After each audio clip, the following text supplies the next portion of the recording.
OCM Bar magbibigay tulong pinansyal na 25,000 pesos per family sa mga biktima ng malawakang sunog sa Bungaw, Tawi-Tawi. Detalye na balita mula kay Jun Di Bakutak, RH19. Assalamualaikum, Brother Jun.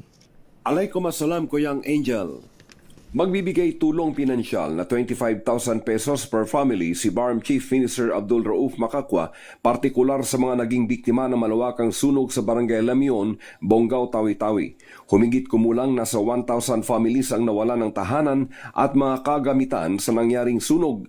Ayon sa punong ministro, ang hakbang ay kabilang sa mga agarang aksyon ng BARM government sa layuning matulungan ang mga kapatid na badyaw para sa agarang recovery para sa kanilang mga naabong pangkabuhayan na tahanan. Habang tuloy-tuloy lamang ang mas pinalawak na relief assistance at rehabilitation efforts mula sa MSSD, Project Tabang, Bangsamoro Ready, habang nariyan din ang maagap na effort ng Bungaw LGU at Provincial Government of Tawi-Tawi, katuwang ang Philippine Marines, Coast Guard, Philippine Army, Philippine Air Force, MAFAR at NFA.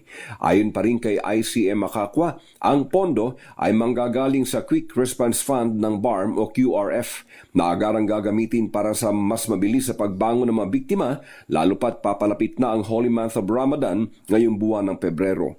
Sa gesture of support na ito ng BARM government, labis nga pasasalamat ni Tawi-Tawi Provincial Governor Ismael Mang Ay Sali sa lahat ng programa, proyekto at tulong na ibinibigay ng Bangsamoro government led by ICM Abdul Rauf Makakwa para sa mamamayan ng Tawi-Tawi.